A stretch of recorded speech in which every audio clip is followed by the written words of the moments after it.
आगे बढ़ेंगे। आगे बढ़ते हुए जो अगली बड़ी खबर है वो है बांग्लादेश से। बांग्लादेश से इस वक्त बड़ा अपडेट आप जानिए। बांग्लादेश की परमाणु बम वाली गीदड़ भभकी अब सामने आई है। वो कह रहे हैं कि हमारे पास परमाणु बम वाले मित्र हैं, मित्र राष्ट्र हैं। ये साफ तौर पर बांग्लादेश की तरफ से कहा गया। बांग्लादेश से खिलवाड़ ना करें, ये भी साफ कर दिया गया। कर्नल ओली अहमद हैं जो इस तरह की बातें कर रहे हैं। वो कह रहे हैं कि यहां से भी परमाणु बम दागे जा सकते हैं। कर्नल ओली ने बड़ा बयान दे दिया है। जब भारत और बांग्लादेश के बीच में लगातार टकराव की स्थिति है, उस बीच वो कह रहे हैं मोदी साहब अल्लाह से डरें।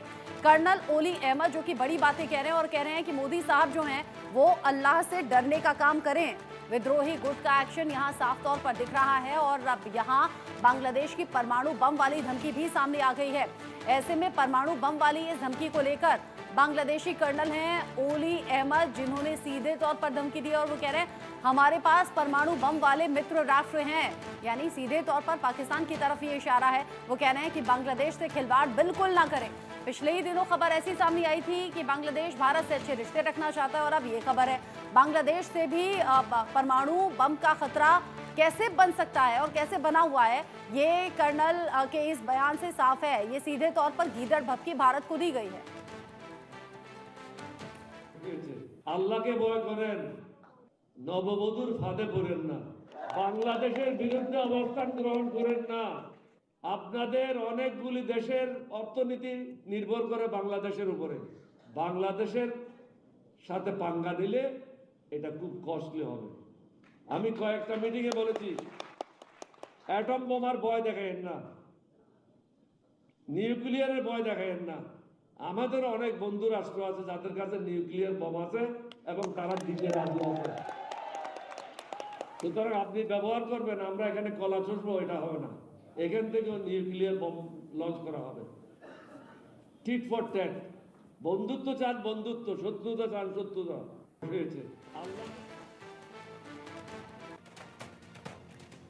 जिस तरीके से बांग्लादेश ने परमाणु बम वाली धमकी दे दी है, उसको लेकर तमाम अपडेट सामने आ रहे हैं और इस खबर को लेकर इंडिया न्यूज संवाददाता रैनिक दत्ता मेरे साथ में लाइव जुड़ गए हैं। रैनिक, अभी तक तो कयास लगाए जा रहे थे कि बांग्लादेश और पाकिस्तान की नजदीकी हो गई है। पाकिस्तान ने हर तरह की संभव मदद का यहां ऐलान कर दिया है बांग्लादेश के लिए, जिसमें परमाणु बम की भी गिनती की थी। और अब कर्नल ओली का यह बयान साफ तौर पर दर्शा रहा है कि कुछ तो पक रहा है, जो अब खुलकर सामने आ भी रहा है। एक तरफ तो भारत से अच्छे रिश्ते होने की बात बांग्लादेश कर रहा है, उसकी मुखालफत, उसकी एक तरीके से वकालत कर रहा है, और अब कर्नल ओली का यह बयान।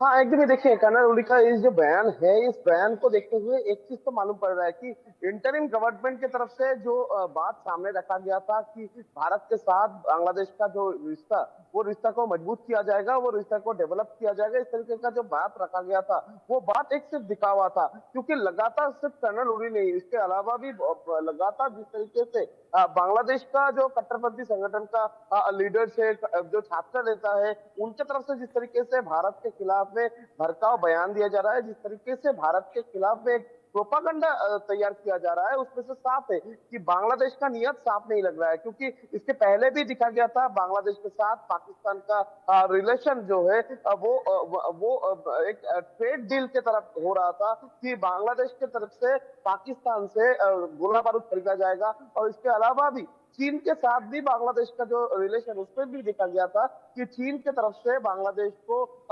फाइटर जेट और उसके साथ साथ अटैक हेलीकॉप्टर देने का बात भी किया गया था। इस तरीके का जब बयान आ रहा था, अभी परमाणु जो वो उसको सप्लाई करने का बात और उसको किस तरीके से बांग्लादेश को परमाणु देश में कन्वर्ट किया जाए, इस तरीके का जो बयान, ये बयान से साफ होता है कि बांग्लादेश के इंटरिम गवर्नमेंट के मन में दूसरा कुछ है और जो है वो भारत के खिलाफ ही कोई साजिश हो सकता है। क्योंकि बांग्लादेश की तरफ से जिस तरीके से भारत के खिलाफ नाराबाजी चल रहा है, भारत के खिलाफ एक एंटी इंडिया मूवमेंट बांग्लादेश में जो दिखने को मिल रहा है, उसमें से साफ है इंटरिम गवर्नमेंट की तरफ से जिस तरीके से बांग्लादेश के साथ भारत का रिलेशन बिल्डअप का बात किया गया था, वो एक तो दिखावा था, मगर मन में तो इंटरिम गवर्नमेंट का कुछ और ही है। और इसी का नतीजा पर इस तरीके का बयान सामने आ रहा है और ये बयान के बेसिस पर इंटरिम गवर्नमेंट की तरफ से कोई एक्शन या कोई